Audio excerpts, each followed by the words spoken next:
Good afternoon, and thanks to all of our witnesses for appearing today. The Emerging Threats and Capabilities Subcommittee meets today to receive testimony on the posture of our Special Operations Forces. Gentlemen, thank you all for your continued service to this great country and for being with us today. Your testimony will play an important role in this committee's work to ensure our special operators have what they need to be successful on the battlefields of today and in the future. The global security environment our nation faces is increasingly complicated and dangerous. China's unprecedented military buildup poses a lasting threat to our national security and global stability. Radical Islamic terrorists remain intent on killing Americans, and narco-terrorists operating in our hemisphere control international trafficking networks that poison our communities with deadly drugs. At the forefront of our nation's efforts to combat these threats are the men and women of Special Operations Command who operate every day, often in distant locations far from their loved ones, to keep America safe. We have also seen the inspiring courage and unmatched skill of our special operators in the daring raid to capture indicted dictator Nicolas Maduro from his heavily fortified compound and the successful rescue of the downed American pilot from a mountaintop in Iran. I look to our witnesses today to provide the committee with their assessment of the challenges facing the special operations community and describe how they are training, equipping, and posturing their forces to succeed. Those of us on this committee must match that commitment by providing robust, sustained, and predictable funding, as well as flexible and responsive authorities that reflect an evolving security environment. Lastly, and most importantly, I want to talk about the greatest capability in SOF, our special operations men and women. As the first SOF truth says, humans are more important than hardware. That's why I've been so supportive of the Preservation of the Force and Families initiative. POTF has been instrumental in taking care of the physical, mental, and spiritual needs of our operators and their families. POTF truly is a readiness builder for the force. I look to our witnesses to describe how they're using POTF and other programs to ensure our troops and their families get the support they need. I'd like to note for the members, if we need to move into a closed hearing following, we can do that. I do not anticipate that need right now. We will try and keep everything in an open session.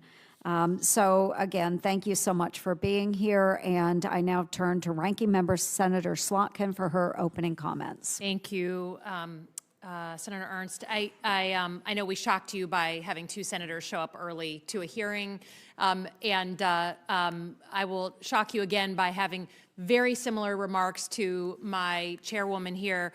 Thank you for what you do every day for the 72,000 folks in SOCOM. I am keenly aware that you're being asked to do more missions than ever, and that the missions are requiring us to think differently and more dynamically about what we need, particularly technology. As the chairwoman said, we're in the middle of this war in Iran. We're watching our adversaries use cheaper and more commercially available technology against us that's resulting in the death of U.S. forces, the tracking of U.S. forces in new ways, and asking folks like the Ukrainians to come help us train on things like counter-drone technology. We know that, that you all often have more flexible authorities. You often have leaders in SOCOM who are thinking differently about acquisition, about the use of new tools. Would love to hear particularly how you're thinking about the future of special operations and technology, because I think that's a very hot topic for many of us. Lastly, I'll just say, please pass along our thanks to everyone who works for you. We are aware of the push that is going on right now for you all to be in the lead in many places. We appreciate that work, and I yield back. Thank you, Ranking Member. And yes, I want to echo that as well. Thank you again to our witnesses for being here, and for your senior enlisted leaders. Thank you for your presence as well and your support We appreciate all of you and your teams. And we will start now with opening remarks, and you will be recognized for 5 minutes each.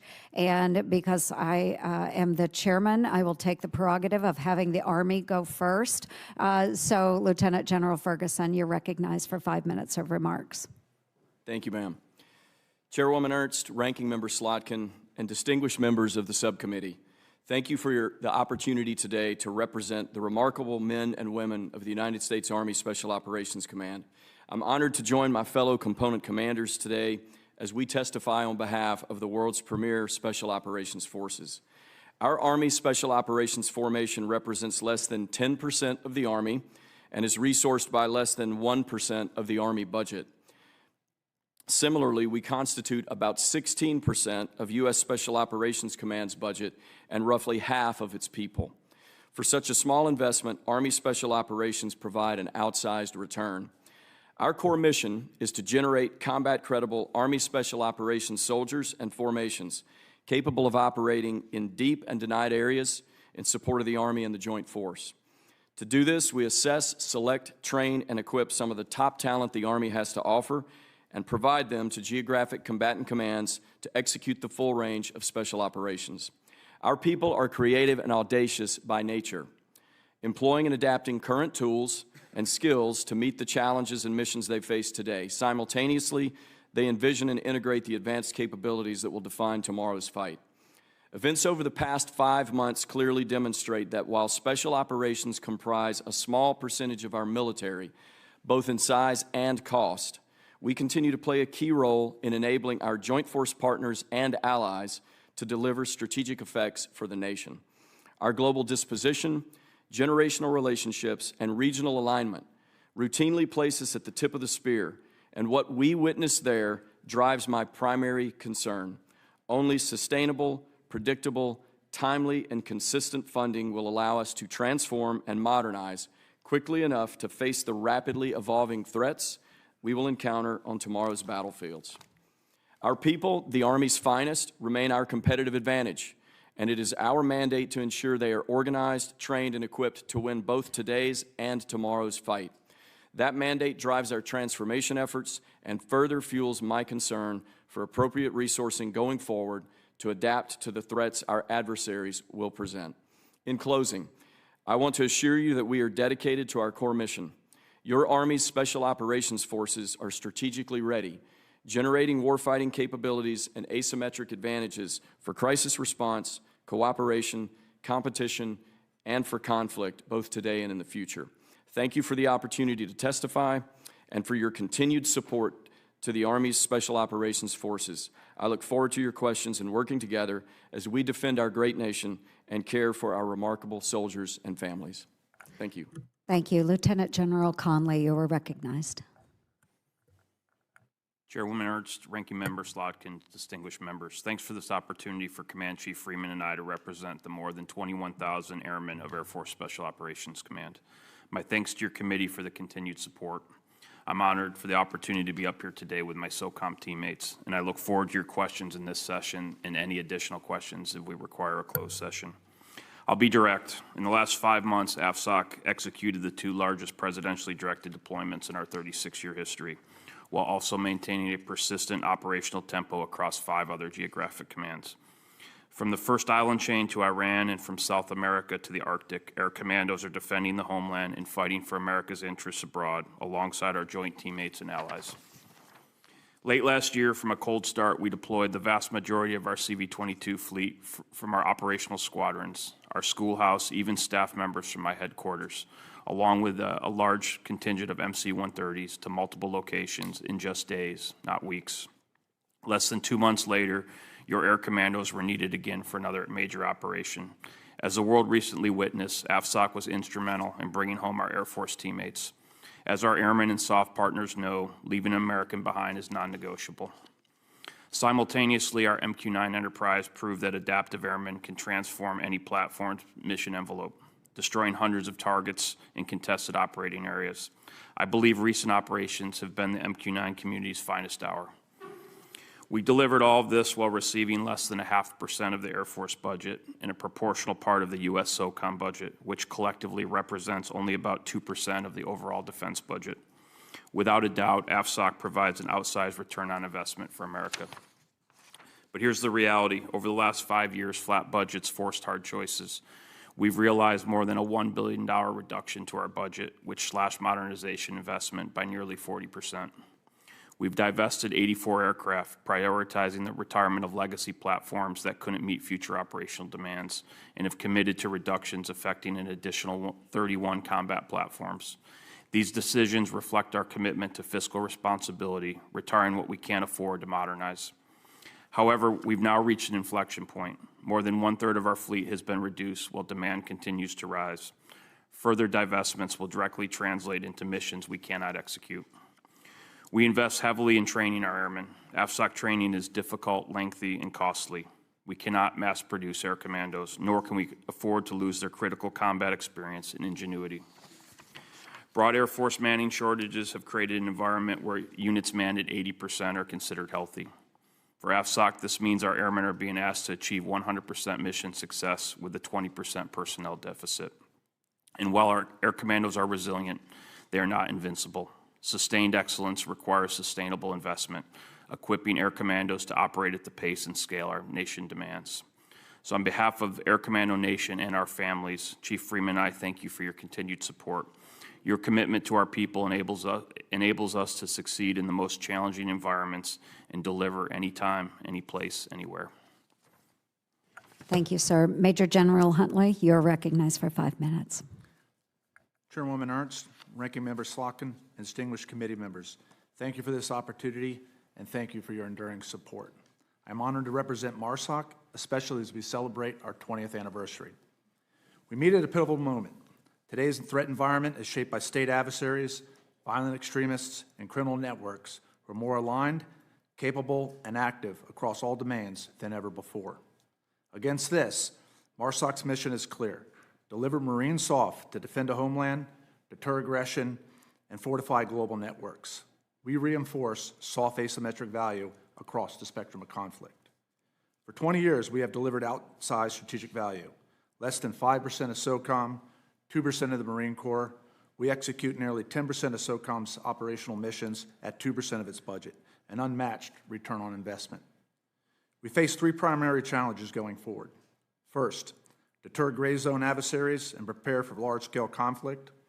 Second, confront blurring lines between state and non-state threats. And third, adapt to the acceleration of autonomy and multi-domain fusion, which are converging and reshaping the character of warfare. To address these challenges, MARSOC ensures readiness, forges and preserves the Raider team, and supports enterprise modernization to outpace our adversaries. Our approach is nested within SOCOM's win, people, and transform lines of effort. To win, we employ multi-domain targeting, deploying Raider teams that synchronize operations, intelligence, and information effects. We layer multidiscipline capabilities to generate these effects, providing options to solve the toughest joint force key operational problems. We further prioritize joint force integration as part of the stand-in force.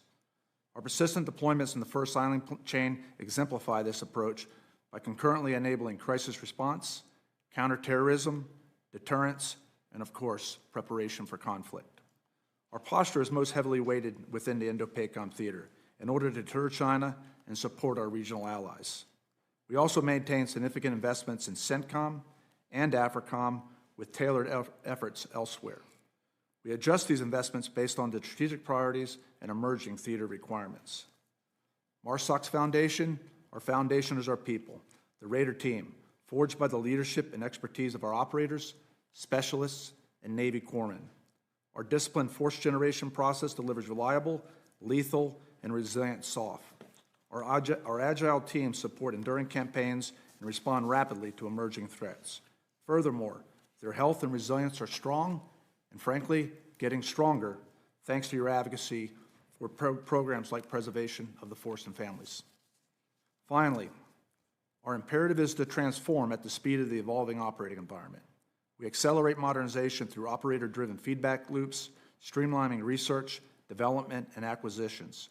Our approach is to leverage any sensor for any shooter to support joint force fires and maneuver. This includes modernization of command and control and integrating autonomous systems at the tactical edge. And recent INDOPACOM exercises highlight the success and the progress of our systematic approach. MARSOC is purpose-built for the nation's challenges. Leveraging 2 decades of counterterrorism success, we provide soft advantage in today's competition and in conflict. MARSOC will continue to win by leveraging our people as our platform and to transform through disciplined modernization to provide layered effects for the joint force. Our future success requires continued partnership with Congress across force preservation, acquisition reform, and training modernization. Your Marine Raiders today remain ready to fight, survive, and thrive in any climb and any place. Thank you again for your unwavering support for our Marines, our sailors, and our families. I look forward to your questions. Happy 20th anniversary. And Admiral Ullman, you are recognized for 5 minutes. Congresswoman Ernst, Ranking Member Slotkin, and distinguished members of the subcommittee. Thank you for the opportunity to speak today about the current posture and future of naval special warfare at this critical juncture in our nation's security. Naval Special Warfare's core mission is to deliver maritime-based special operations capabilities from the most strategic locations, spanning seabed to space, to support the fleet and joint force. We are guided by the National Defense Strategy and priorities set forth by U.S. Special Operations Command and the Chief of Naval Operations. Today, our force is balancing significant operational demands in all theaters, while also pursuing an aggressive path of modernization to outpace these evolving threats. Naval Special Warfare's forces are relentlessly driving innovation and experimentation, pairing our experienced operators with engineers in industry and in academia, supported by resourcing specialists to accelerate the fielding of new capabilities. Partnered with SOCOM, we are delivering unmanned surface and undersea systems to generate asymmetric sea denial, challenge our adversaries' capabilities, and improve the joint force's ability to deliver effects. As we have done for the past 25 years, we also stand ready to defeat terrorist networks that threaten our homeland and interests abroad. The reality is that global security landscape has fundamentally changed. The era of uncontested maritime access is over. We are increasingly challenged by our adversaries' maturing efforts in this domain. We have entered what the CNO calls the maritime century, characterized by contested sea lines of communication, the rise of new naval powers, and the need to protect our critical maritime infrastructure. The United States' blockade of the Straits of Hormuz is a reminder of the global commerce, communication, resources, and military advantage are more closely tied to the sea today than at any point in history. And Naval Special Warfare is uniquely positioned to project focused effects within contested maritime areas. We are also working hand in hand with our generational allies and partners to enhance our capabilities, expand their interoperability within our force, and ultimately capitalize on the proximate access to enable combined operations. Our force, though small in size, delivers outsized strategic impact, comprising just 2.5% of the Navy and 15% of SOCOM. We are forward-postured, technologically advanced, and able to rapidly transition from competition to crisis if deterrence fails. Our most decisive advantage remains our people. We continue to make significant investments in our assessment and selection processes, a rigorous basic training pipeline, tactical training cycles, and our commitment to maintaining the highest physical and mental readiness of our operators. We also are stalwart about our family support programs, knowing that resilience at the home translates directly to an operator's effectiveness on the battlefield. In closing, Naval Special Warfare stands ready to compete, deter, and win across the full spectrum of operations. With your continued support, including sustained investments in modernization and flexible acquisition authorities, we will ensure the United States maintains its decisive edge in the maritime domain. Thank you for your support, for the opportunity to testify today. Yeah, thank you very much, gentlemen. And now we will enter into the senators' rounds of questions, and I will start the questions with 5 minutes. And I'd like to start with POTF. This is an issue I've been working with many of your current leaders, former leaders within SOCOM to make sure that we're optimizing and sustaining SOF readiness, longevity, and performance through these integrated support programs.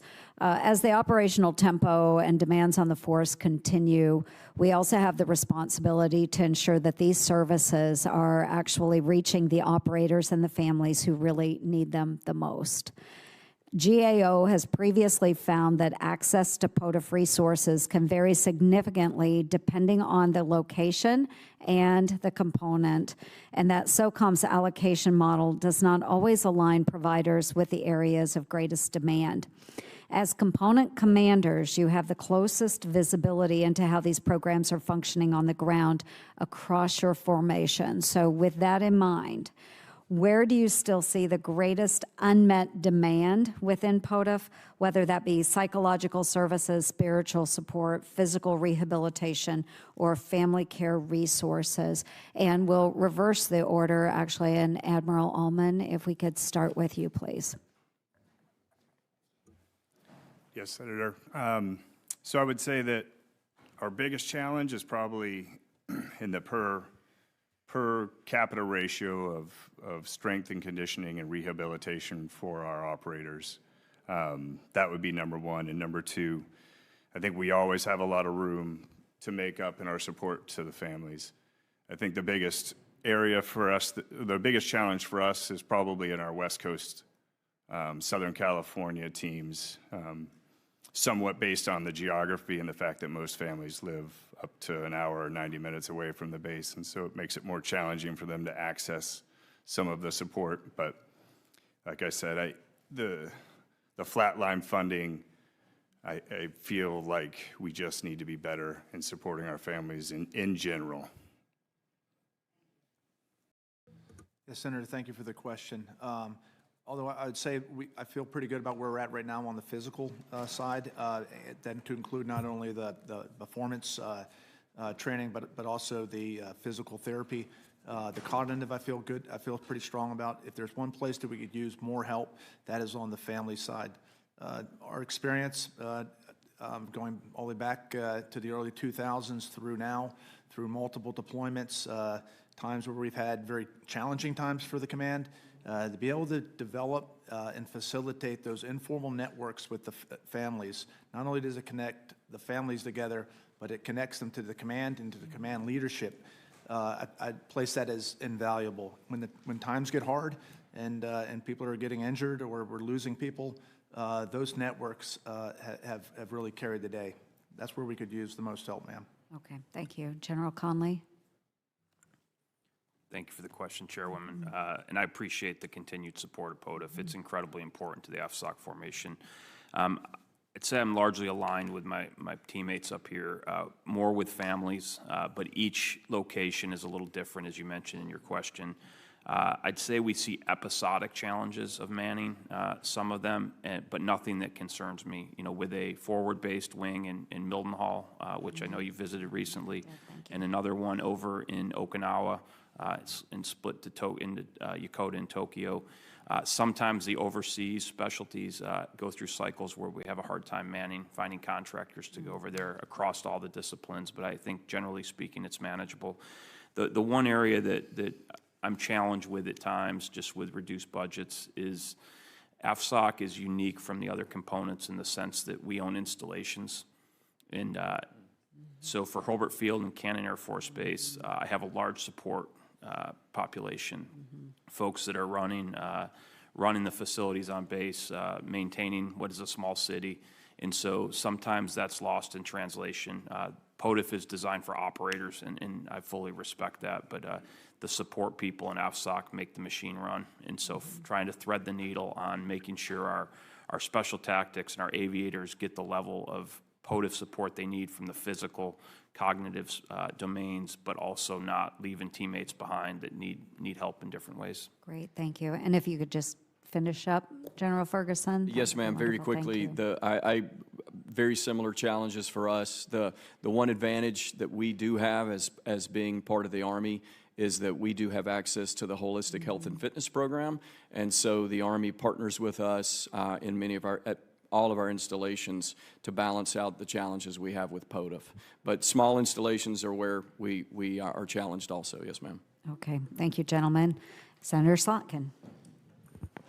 Thanks for being here. A couple of questions. I think what we're watching right now with Iran and sort of always thinking about when it comes to China is the incorporation of new technology. And I really see the AI race as like, it's not who can invent the coolest tools, it's who can incorporate the coolest tools the fastest. And, as I said in my opening, I'm concerned about some of the ways we've been exposed in recent years and recent months to, an adversary having technology that we're not prepared for and killing us because of it.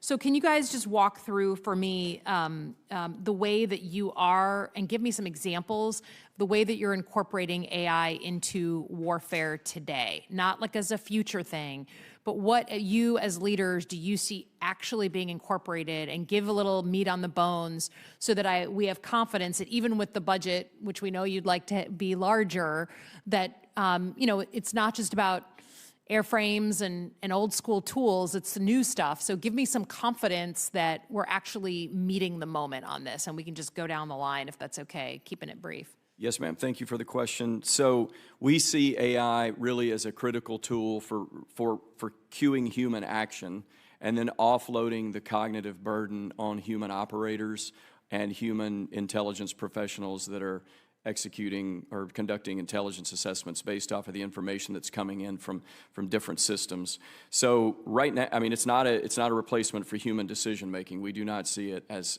that at all.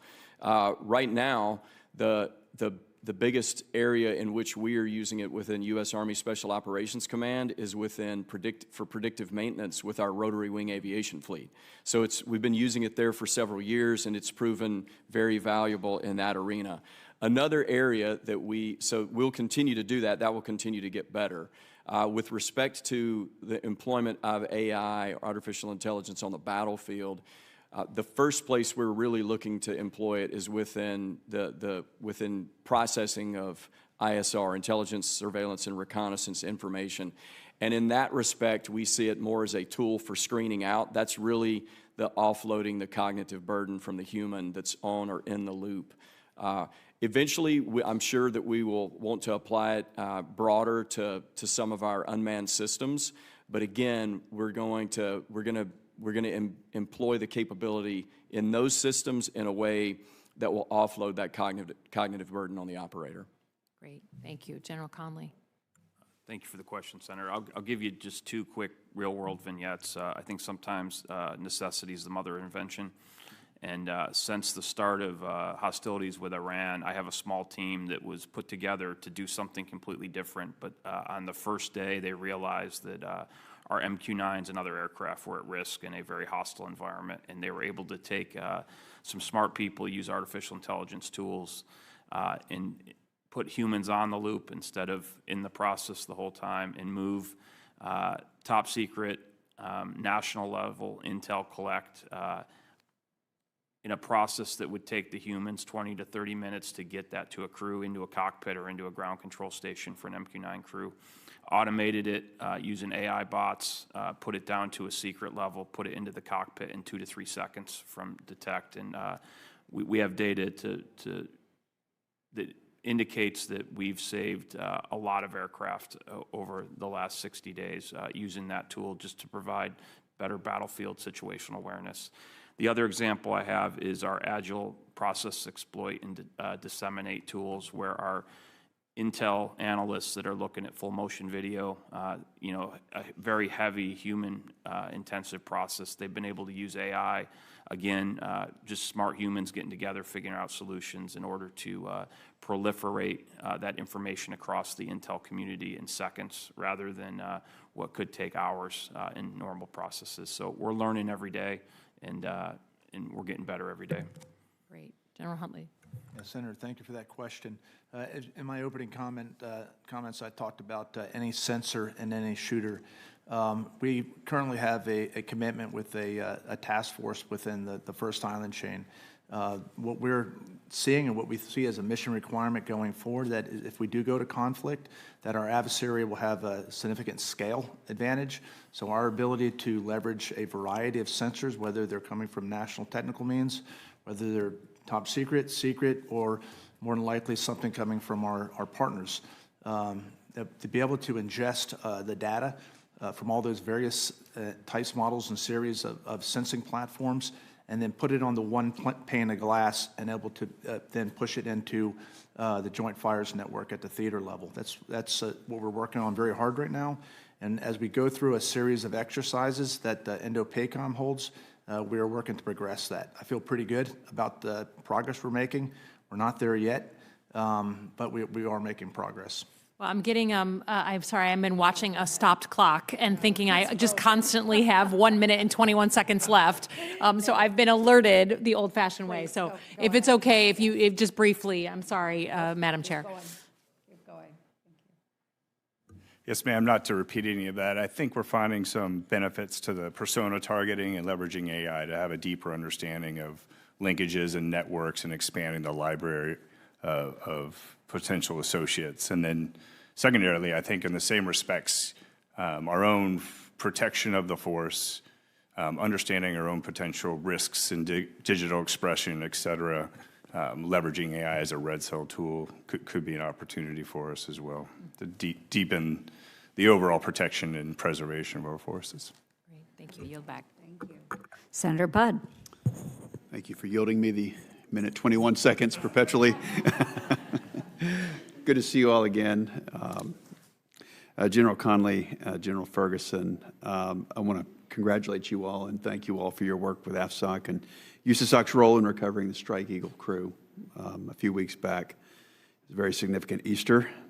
Can you talk about the aircraft that you lost in the operation, how critical they are, and how we can replace them? General Conley, start with you. Thank you, Senator. It's good seeing you again, and thanks for the time in the office call. Yeah, we lost 2 of our aircraft. In a perfect world, I'd like to get 2 replacements as soon as possible. As we look at my MC-130 fleet globally, we're in high demand. We have permanent aircraft stationed in Japan, so inside the first island chain. We also have our launch pad out of RF Mildenhall with a squadron over there. They are SOCOM's maneuver force. And so, I owe it to the teammates here and their men and women to be able to get them to the place of need in contested environments, in benign environments, whatever the mission is. We're here to support them. The MC-130s don't exist for their own sake. They exist to support the team, and every loss decrements my ability to support them. Any sticking points in getting them replaced? It's a little early still. I think it'll take time. I think clearly there's a funding requirement that will be needed to be reconciled, and then it's just a matter of if we can get into the production line in a timely manner. But I'm confident our relationship with our industry partners will get us to yes if the funding's there. Very good. Thank you, General. Senator, in all seriousness, I would also like to see my friend General Conley get 2 more airplanes, because as you know, that was the definition of a joint operation. And so the rotary wing aircraft, we lost 4 on that mission, and the 4 rotary wing aircraft we lost, we would not have gotten there had we not had been able to get them there in the MC-130s. And so, no one else on planet Earth could have executed that operation because they don't have the capabilities, they don't have the people to do it. So it's very important for us to get those aircraft replaced. As Mike said, we know SOCOM is working diligently to sort out the methodology to spend the money and get those aircraft replaced. So there is a plan, but it's not going to happen quickly. No, sir. Thank you. Well, you have our support on that, and just the efforts in that operation just sent a great signal to the warfighting community. Much appreciated. General Huntley, enjoyed seeing you this morning. Thanks for the time. I know you've talked about multi-domain ranges to replicate the modern battlefield. Can you share what you need, where the gap is, where you fall short, sir, and how Congress can help? Thank you, Senator, for that question, and thank you for the office call this morning. As we look right now, right now a lot of focus on CENTCOM, but really if you look globally at all the operations that SOF and frankly the Joint Force is involved in pretty much every theater right now, the operating environment is evolving very quickly. Even if it's a non-state actor in South America or in Eastern Africa, they're going to have capabilities they didn't have just a few years ago, to say nothing of a peer adversary. The good news is that we are evolving quickly. We need to move faster, but going forward, what I see as probably one of our primary challenges is the time to train. And what's driving the stress on our time to train is that we still need to be able to shoot, move, and communicate and medicate as we always have. But now we have to employ autonomous systems at the tactical edge and higher. AI is coming on very fast, and the tasks for training are compounding very quickly. Right now, as it stands, to be able to do multi-domain training in the collective sense, at least for MARSOC, I have to send our people west of the Mississippi, out to the western desert somewhere in order to do that. The time, the resource that takes puts a significant stress on the force, and it's only getting worse. So right now, if we had ranges that would allow us to do these type of multi-domain operations closer to home station or preferably at home station, that would be a significant help.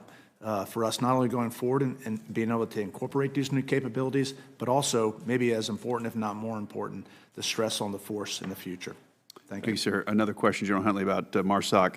You're authorized to have 3,337 billets, yet a recent congressional inquiry revealed that only 2,802 positions are filled, so about 500 short.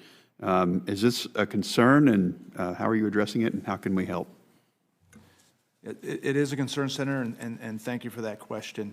And the preponderance of those pieces of structure that were Marines that we don't have at this time are from high demand, low density MOSs, mostly within the intel communications. Even the Marine Corps has an unmanned systems MOS now that we are lucky enough to have. We're working very closely with the service as they go through their force structure review to make sure that MARSOC prioritization is at a level that facilitates our manning getting a peer level of manning to priority units within the Marine Corps. Thank you, sir. Thank you all. Great. We'll go ahead and do a second round of questions as well. And I would like to talk a little bit about acquisition as well. And this is near and dear to all of you. SOCOM does use SOFWORKS. They've done that since 2015. And since then, we have seen the execution of, 1,600 agreements at a cost of $460 million. And it's a pretty strong track record for moving innovation faster. So it's been a great model. But even this really successful model, it is still facing friction.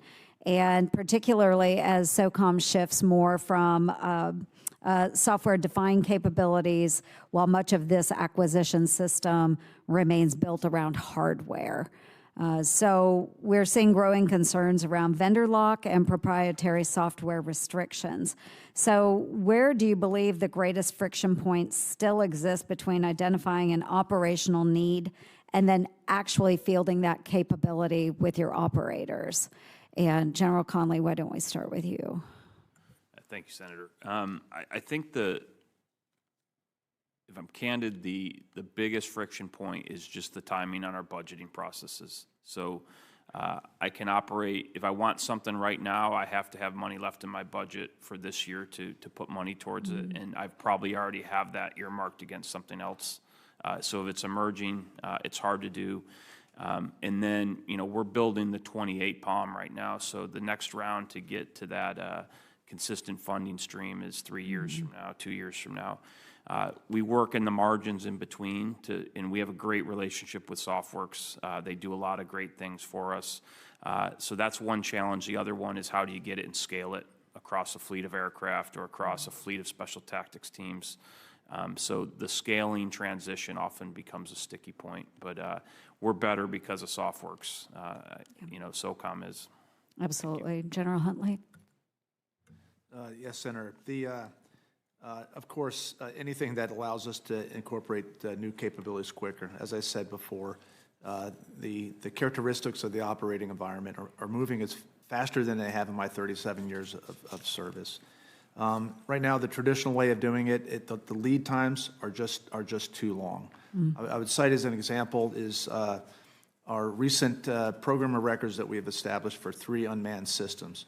They're fine and they're doing well, but we started that requirement back in 2019. So right now we still can use O&M to purchase equipment, but in order to do the full capability, the doctrine, the operations, the training, the manpower that's required, and the sustainment for these programs, it requires our acquisition system to move faster. Anything that can be done on that front would be not only helpful, but I think it would be an imperative. Wonderful, thank you. And Admiral Ullman. Yes, ma'am, thank you. I would also add to General Huntley's that long-range well money passed over the fiscal year to help finish projects and see them through would be advantageous. And then with respect to SOCOM, the SoftWorks experiment was has been a good foundation for how we interact with industry. And I think most recently, the way we've divided and conquered and worked together as components for unmanned surface vessels and undersea and unmanned aerial vehicles to rapidly develop some capability is I think is a highlight for the Joint Force in terms of how SOCOM can effectively partner with industry, commit our operators who have a depth of combat experience and a very high aptitude and expectation of performance to ensure that the companies that are providing prototypes are actually delivering and making the necessary changes to field something that's operationally fit. Yeah, thank you. And General Ferguson. Ma'am, just to wrap up, every one of us at the table, all of our people need the authority to be able to adapt and evolve technology at the edge, employing commercial off-the-shelf solutions. You touched on this already. Instead of being bound by vendor lock, being bound by proprietary software, you mentioned also that we're getting into more software-defined capabilities. You see that in Ukraine. They've not reached the limit of physics, but physics there is a line there that physics draws, so to speak, and so software-defined solutions is really what you're seeing and what we have seen for the last couple of years. I would say that in the 5 weeks of the war with Iran, we probably made about 2 years of progress based off of our ability to adapt rapidly because of where we were and the lack of restrictions from whether it was from what they could actually do with the systems or the areas that they could train with them overseas. So we need to be able to move at the speed of relevance then? Yes, ma'am. Yeah. Okay, thank you so much. Senator Slotkin. General Huntley, I feel like I've paid you to prompt the question, like, where do I train east of the Mississippi? Michigan, northern Michigan is where you train east of the Mississippi. We have the largest multi-domain military exercise east of the Mississippi, the most available airspace, the most available spectrum, and the Army just named our facility up north, the NADWIC, their very first drone testing site in the country. So you are welcome, sir, to come and test. And you can test it all, drone, counter drone. You can test soft boats, all in one facility. Robotics, the whole thing, and because it's an area where we're very supportive of this kind of stuff, like, we bring industry in to share with us and work with us as we do things. So anyways, you're more than welcome, all of you, to come, as you should, to Michigan. Is that the county called Canada? Yeah, no. Okay, sorry. What are you talking about? We were getting along so well up here. I would say I'm interested in all of your responses a year later from this hearing a year ago where the SOCOM commander talked about allies as the pacing item. And I know from my time at the Pentagon that you all work very closely. I think there's 28 plus allies that you all work with. But it's hard to miss that there are a lot of allies who are not with us in the war in Iran. So I'd like you all to testify what has been the operational impact of tensions at the top level, which you are not responsible for.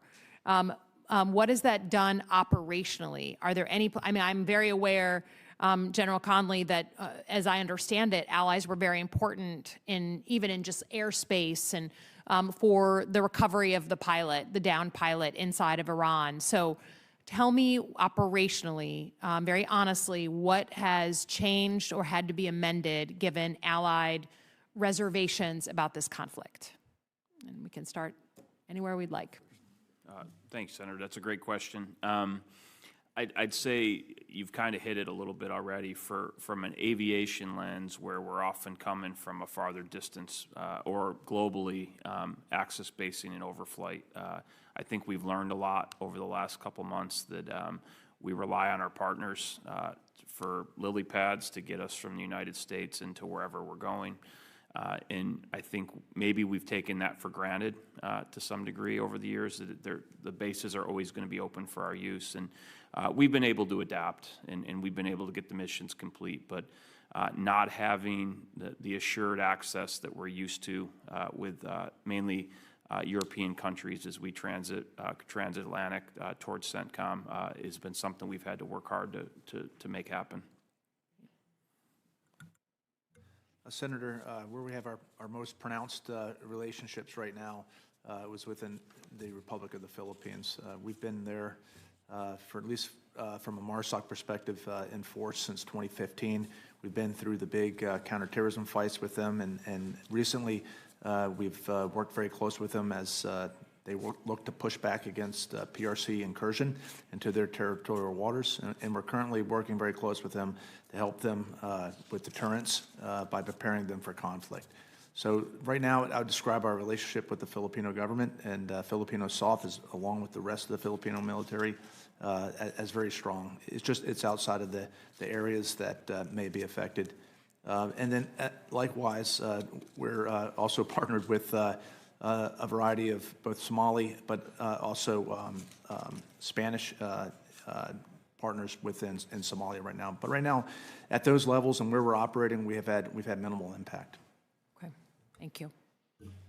Senator, I would add that we're deployed globally.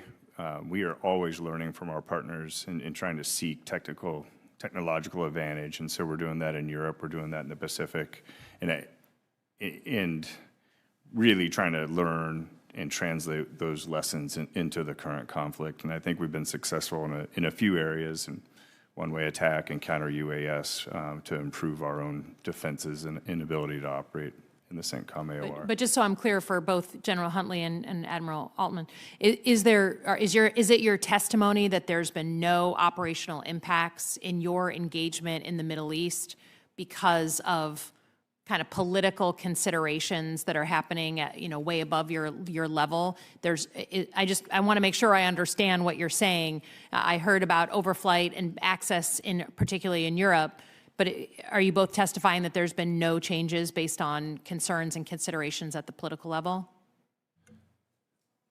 Senator, we do have relationships within the CENTCOM AOR, but right now they're involved with ongoing operations. So in this setting, I'd be hesitant to talk about that, but I'd be happy in a closed setting or to submit a post-brief. Okay. And I would say we are still benefiting from the partners who are housing us there in CENTCOM for a good combined relationship. Okay. And ma'am, insofar as we operate jointly most of the time, the things that affect Mike's formations as far as access spacing and overflight, those do affect us because we're usually along for the ride. But like my teammates here at the table, we are deployed globally, and our generational relationships with, especially within our special forces formations, those relationships have been around for so long that we have seen I've not seen any impact as far as allies being hesitant to work with us. We've just been on travel we were in Europe just recently, and we're not seeing those kinds of impacts. Thank you. Thank you. Yield back.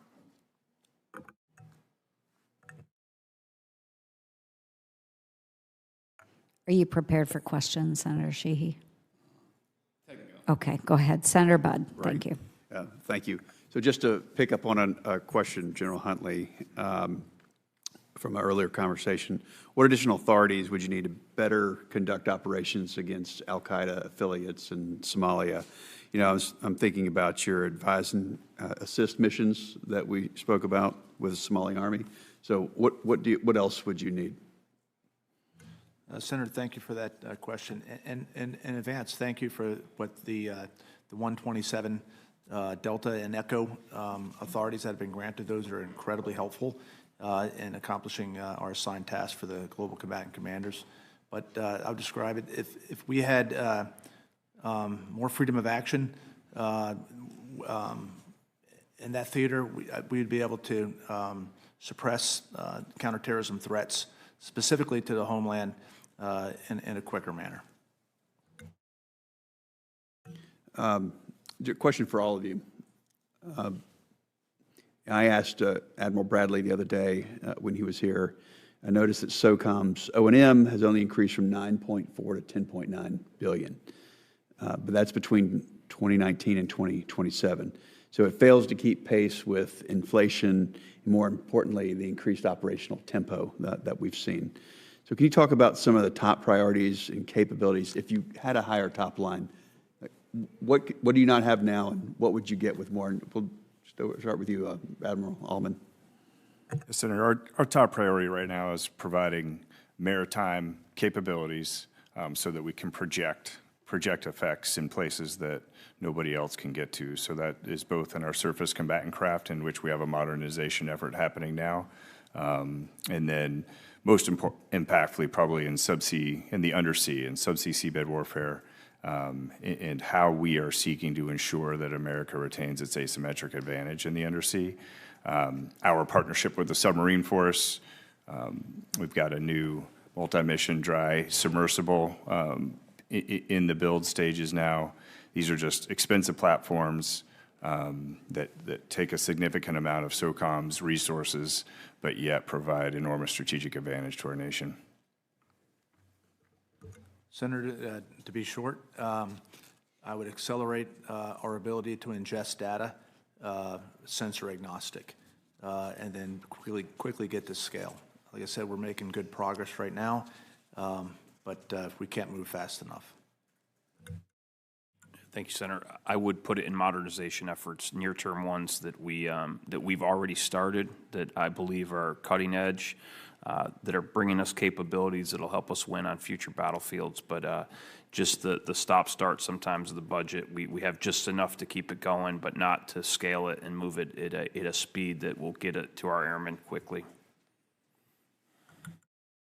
Yes, Senator. Likewise, for me, it would be transformation, modernization. Just looking at between the Maduro raid and the ongoing operations in Iran, our ability to continue to not keep pace with, but outpace our adversaries so that we can continue to conduct operations like that, special operations, joint special operations raids with impunity, we're only going to be able to do that if we are resourcing, transforming, developing our capabilities for deep and denied area penetration with our rotary wing platforms, space-enabled operations, cyber-enabled operations, both offensive and defensive, counter-UAS capabilities to protect our forces that we projected into denied territory, our ability to sustain those elements in that territory.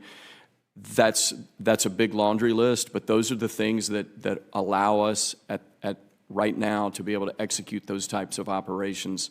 And so that's what I'm interested in investing in across our formation and really across all of the SOCOM formations. Thank you, sir. Senator Sheehy, you're recognized. Thanks, gentlemen, for being here today.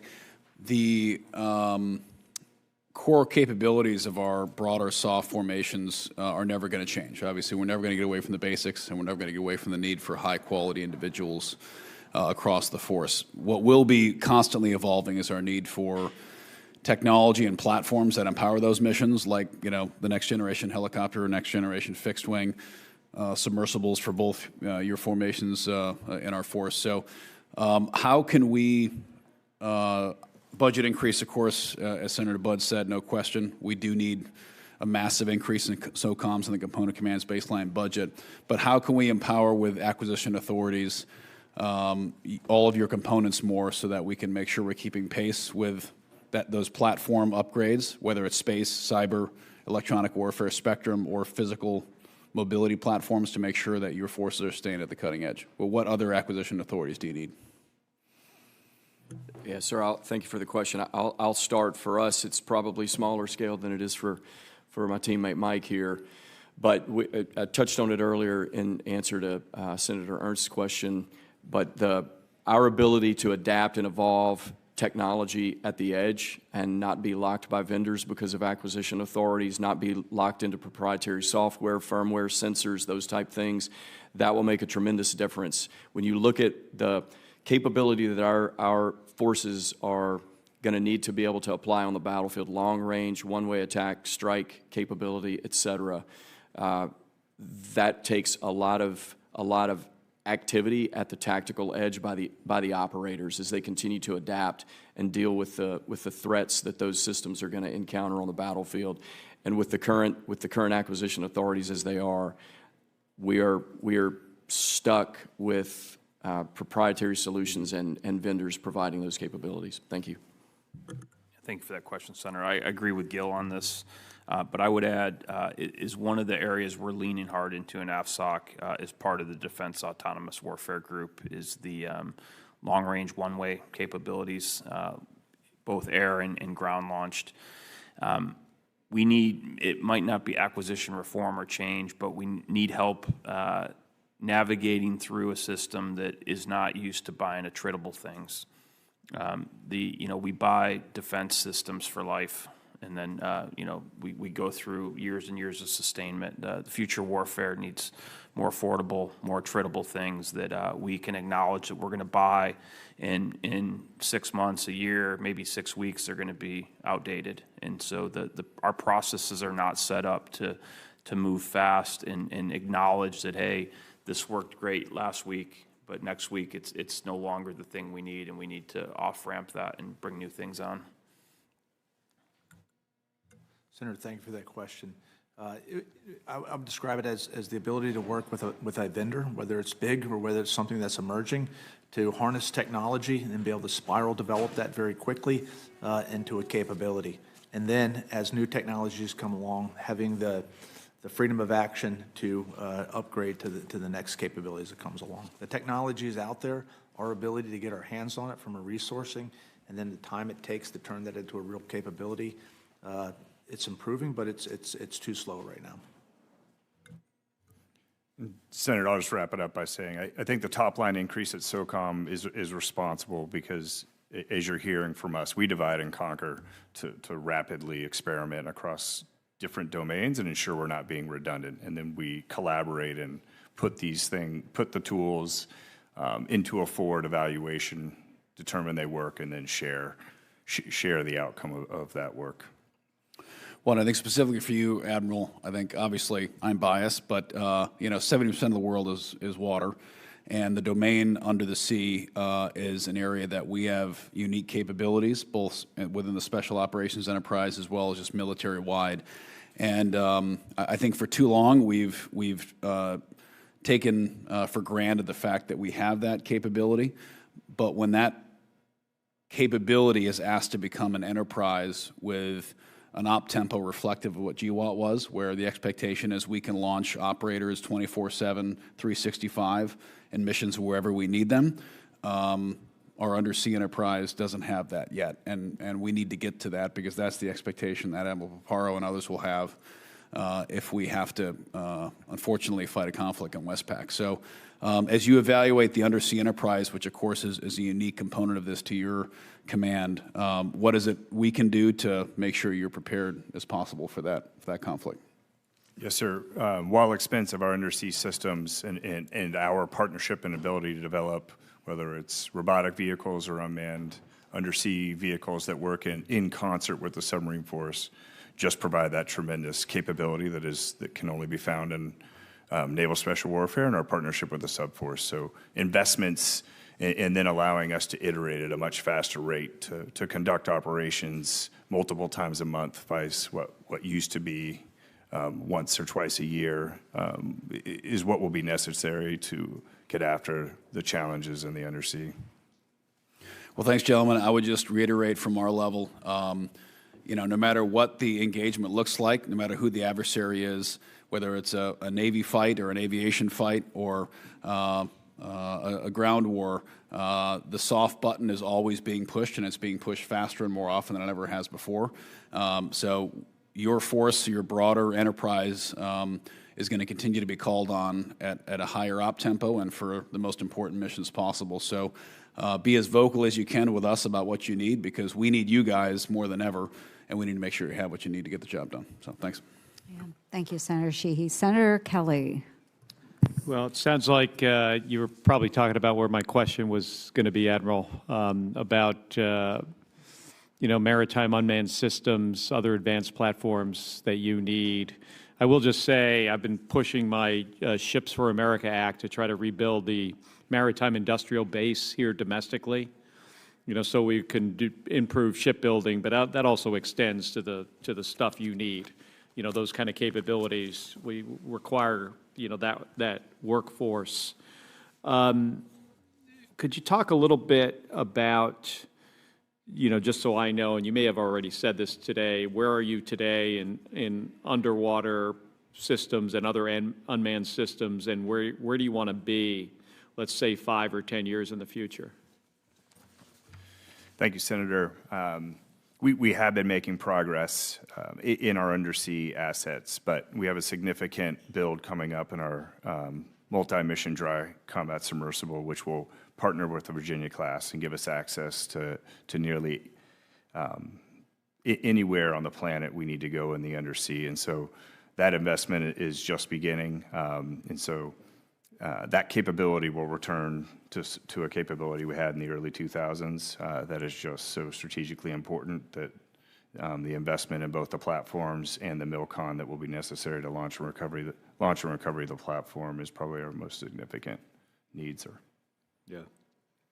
Have you given any thought to, this might sound crazy, I've given a little thought as the cost to launch, to get into orbit, continues to go down and might go down significantly enough at some point that if you guys ever wanted to get somewhere really, really fast, if we were willing to commit, I'm talking maybe 10, 15, 20 years from now, commit to keeping something somewhere on a pad and ready to go, you could get somewhere in 20 minutes.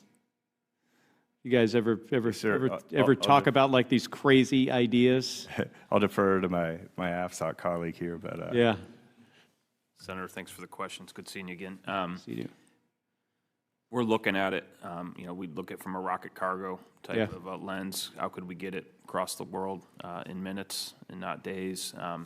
But not deep thought into it yet. We've dabbled in some con-op development and trying to figure out what it might look in order to service the other soft partners. But we're probably a ways away from investing AFSOC money in it. Yeah. But I agree with you. It gets cheaper every day. Yeah, as it gets cheaper, it's something we could even maybe get people on the other side of the planet very quickly. 30, 40 minutes anywhere. I was thinking Navy. It's a ship. It's a spaceship, Tim. from seabed to space. I know you would sign up to do this. Yeah. And then, General, just on the conversation we had a couple of weeks ago at the Power Projection Wing, I was talking to Admiral Anderson just today, AFRICOM commander, about the OA-1K and the ability to, with that platform, to be able to, put some effects on a target. And it seems like it's well-suited, obviously, for special ops. That's why it's in the Power Projection Wing here.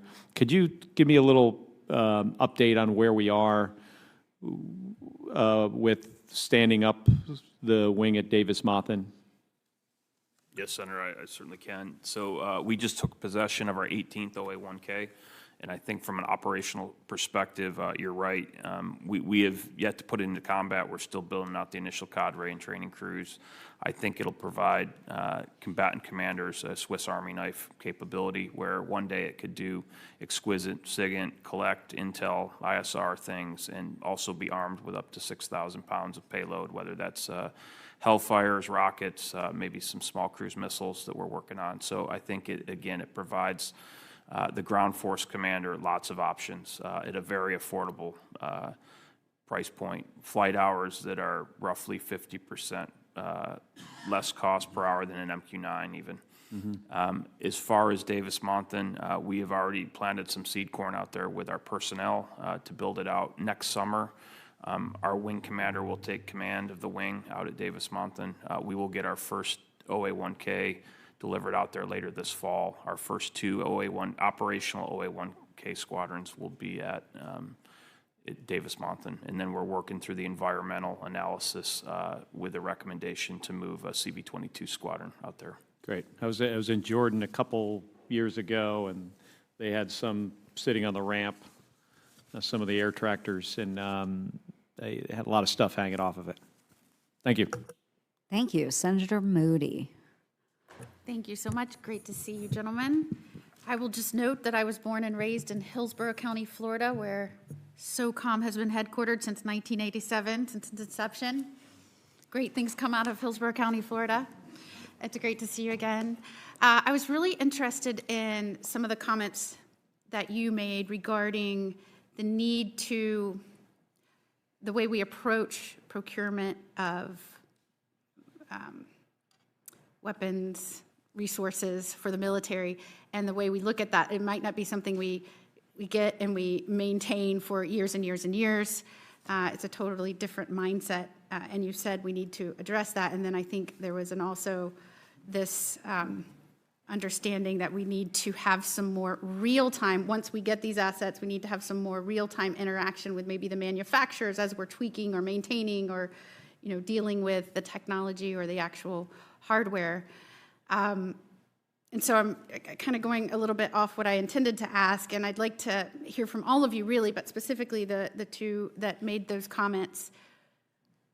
Is it something that in our statutes we need to address regarding procurement? Is it something within the military itself and how you go about doing those things? Like, what is it that we can do to help with that? You just talked about those issues that we need to kind of reframe how we approach it, and we need to have more engagement with the manufacturers. So how do we help you build on that, as opposed to just commenting that it's a problem?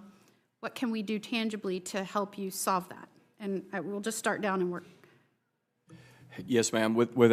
Without diving into statutory authorities that I will be unfamiliar with, the biggest challenge that we face, at least within the majority of our formations, is it's the inability of the operator at the edge to have the authority to tinker. I would use that word, to tinker with the system.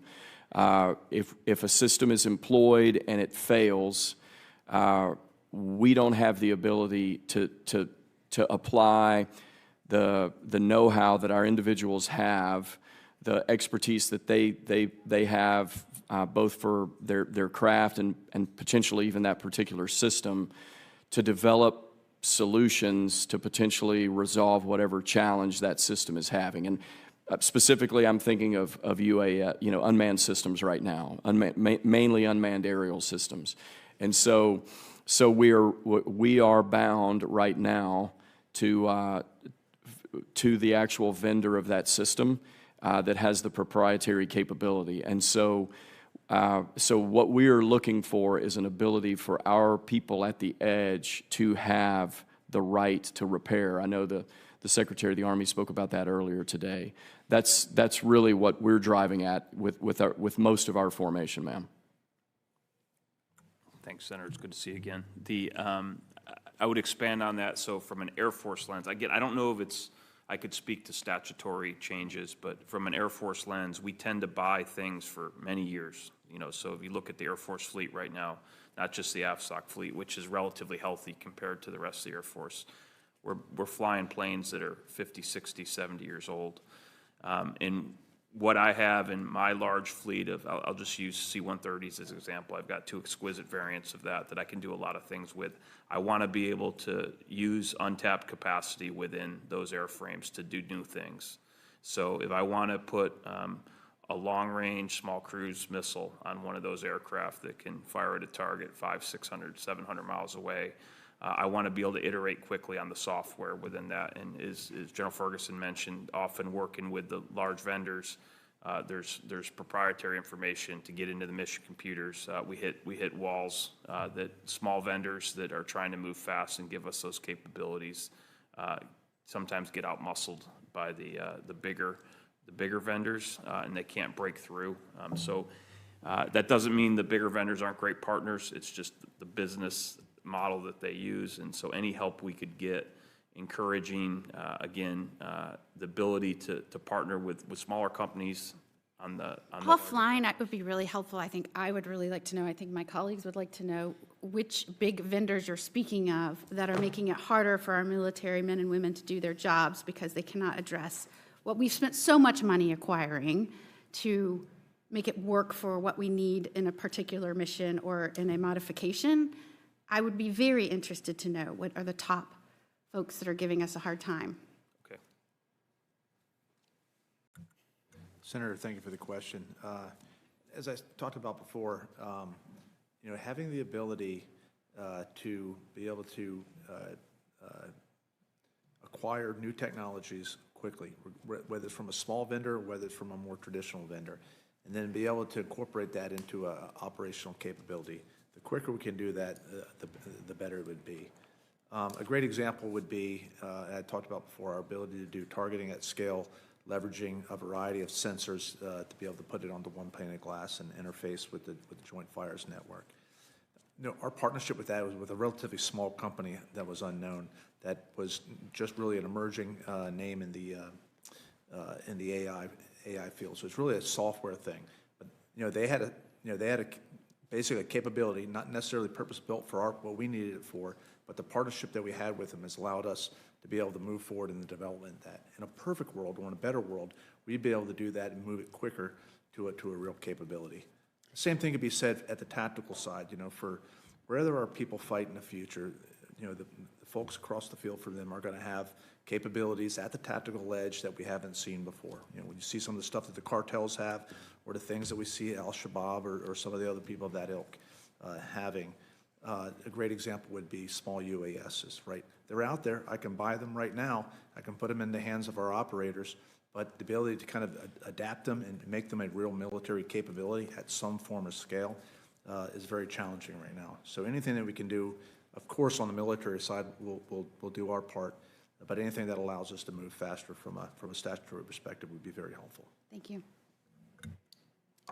They're telling me my time has expired, so I'm trying to be mindful. Not that I don't want to hear all that you have. No, actually, Admiral, if you would respond, please. Thank you.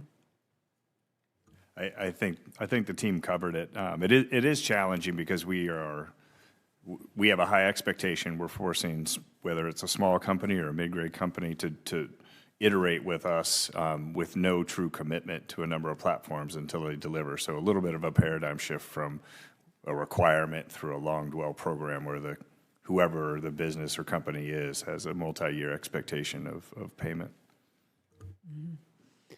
Wonderful. And I'll turn to the ranking member for any closing comments. Just thank you for being here. Thank you for all you're doing. I know you're incredibly busy. Appreciate your time and what you do every day. Absolutely. Very quickly. I know she wants to. Very quickly, Senator Sheehy. You have a cocktail hour to be at? We have an ag committee. Okay. All right. What year of car do you drive, General Connolly? Depends on the day. What's your daily driver? Sometimes it's a 1998 Jeep Wrangler. Okay. Other times it's a 2025 Telluride. How about you, Gil? I got a 2004 Chevy Suburban and a 2016 Chevy SS. What's the average age of the little birds, helicopters that are under your purview? Much older than that.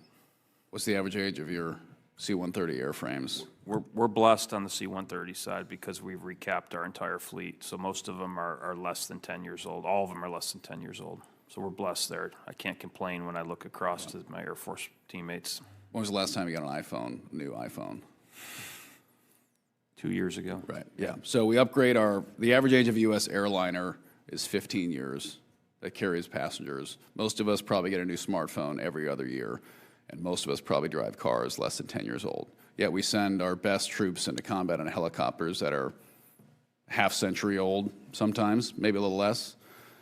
We wouldn't drive to work every day in a car that old, but we send our guys downrange in helicopters that old. And we drive mini subs that were around when Nixon was president. So I think we make do a lot of amazing things with little stuff. It's time we get the force they need. Thanks.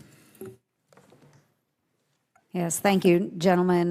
This is my 12th year in the Senate. All 12 years I've served on the Emerging Threats and Capabilities Subcommittee. And as I close out this year in my time in the United States Senate, I just want to say thank you so much. I have served as a member of the Senate alongside some of the most incredible leaders that SOCOM has offered up to our nation, and truly appreciate each one of you, to your senior enlisted members, to all of your teammates, your support personnel, the civilians that work across the force. You know, our deepest thanks to all of them.